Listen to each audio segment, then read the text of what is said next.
This is a bottle of 80 Shilling beer, and if you're wondering why a beer would be called that, then you've obviously not watched the video where I literally explain that, so there'll be a card for that. Is it me, or did it just get awkward in here? 80 Shilling, and by extension Shilling beers, are ubiquitous in Scotland, and Belhaven is one of the biggest. Because Greene King's fucking massive, and they've got a huge market share.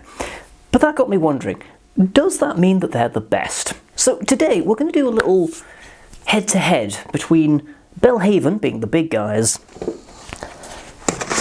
and some underdogs in the form of Belfield. This is a milk jug of Belfield 80 Shilling. As you can tell, I've been getting to know this beer. Spoilers, it's really nice. But is it better than that? This stuff has a handicap. It's gluten-free. It's not actually a handicap, but for the sake of drama, we'll pretend that that makes a difference to the flavour of a beer. There's probably people watching this that are going to say, oh no, it definitely does make a difference if it's gluten-free. And I'd imagine they're the same kind of people that think that MSG miraculously gives you migraines. But anyway, we won't get into that. So today, first of all, I'm going to crack this open, do a bit of spiel about that, and then we're going to do a race? No. Battle? Fight? Domestic incident? I don't know. Anyway, let's get this open. Clear glass. So that's not a good sign. I recently tried some Belhaven Black, and I remember liking it historically, and I did not like the bottle that I had. Maybe it's just been on the shelf ages. I don't know. Especially selected, rich, smooth, and rounded. And there is a lot of fucking spiel on the back. The Shilling name, typical of traditional Scots ales, refer to the historic wholesale price of a spoilers, watch the video. Spoilers, watch. Oh, and here I thought Greene King was done ruining my life. Whoa. You know, I've had some flack recently about this special UV types of strains of beer.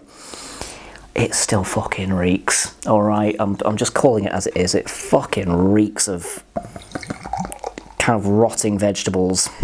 It's the first thing that welcomes you. Oh, that's a gobshite pour right there, isn't it? Oh, fucking hell, the smell off of that. Wow. Okay, let's get the aroma out of the way. So, has anyone ever been to Amsterdam? Has anyone ever visited student halls? Has anyone ever been on a bus in Manchester? Yeah, it's a touch skunky. Just a little bit. In case you can't tell, that was sarcasm. This stuff reeks, man. I can't get any other notes off of it because it just smells like fucking drugs.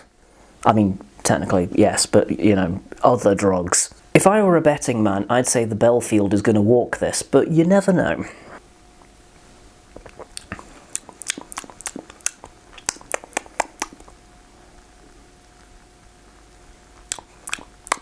Contrary to the smell, that is objectively flavourless. I'm getting vague beer notes,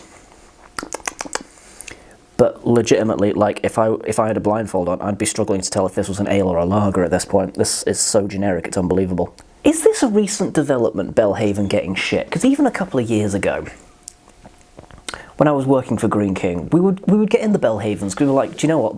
They still give a fuck up in Belhaven, so they still put out some pretty decent beers, so we'll put those on instead and just kind of skirt around the Greene King crap. And the last two Belhavens I've had, I don't know if they've like fired all the old brewers or so, or what, because I visited the brewery a few years ago and they took a lot of pride in their work. And they were pretty embarrassed by Belhaven Best, but, you know, it made them money, so whatever. I think that kind of, like, you know, kept things rolling so that they could, you know, churn out better beers for the rest of the time. But yeah, this isn't good. There's like a vague maltiness to it. There's something a little bit vinegary about it, which is scary because I just opened it. I already know the Belfield's won this one because I've tried it and it's nice. And this is objectively meh, I think is the nicest thing I can say about it. It's just meh. A good 80 Shilling should have heavy malt notes. It should be a little bit molassesy. It should be kind of like a good English bitter. if you dialed up the malt fruit backbone of the beer. 80 Shilling is a wonderful beer when they get it right. And again, we have another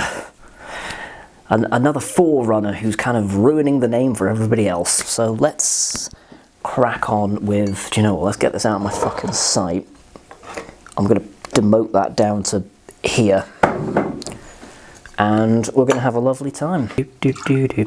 Now then, I'm a bit behind on my washing up at the minute, which is why this is in a, I think it's an espresso cup for the bourgeoisie. I wasn't planning on doing this. I kind of came up with it the last second when I was like, do you know what, I've got 2 80 Shillings in the house at the minute. This will be a bit of fun, won't it?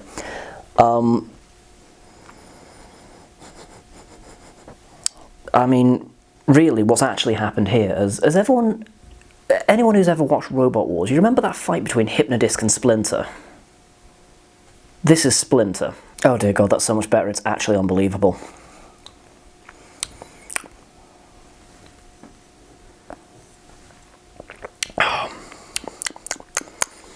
Yeah, man. Full of malt. It's kind of like Ovaltine and kind of red currants. There's like a treacly molassesy kind of a thing.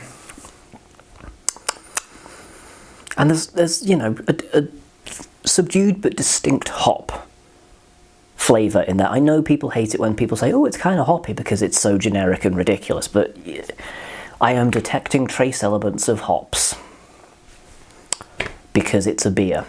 So there you go. It's like a lovely like dark chocolate element to it as well. There's like a sweet, rounded, bitter, again, like malt loaf, bready kind of a... The difference between one made with even half a fuck, and this is obviously made with, you know, a bit more than half a fuck, because it's actually really nice, versus whatever cheap and nasty corporate bullshit this has turned into. I'm sad, because it wasn't that long ago that this was a really good beer. I mean, you know, not the best beer in the fucking universe, but it was at least drinkable, you know? You actually got something from it. And this is just a bit of a shambles. Yeah, the Belfields walked this. Yeah, it's like Usain Bolt versus a snail. It's ridiculous, the difference. I don't know that I had a point to this, other than just to kind of slander these guys a little bit. I think I might tip that down the drain, actually, because I've got this beer. So why would I drink inferior stuff? This didn't cost much, thank God. To be fair, 3 pints for £4.50. Check out Belfield. They're not being paid to say that at all. They've just recently reopened after a long time of not being able to open the doors, and I think they're just kind of wanting to get back on. And I am more than happy to give them a yell out and say, go try them sometimes. I think they deliver nationwide as well, so, I mean, treat yourself. It's actually good stuff. They also do a really nice Pilsner. And if I remember rightly as well, their IPA is really good. They just do good work, you know.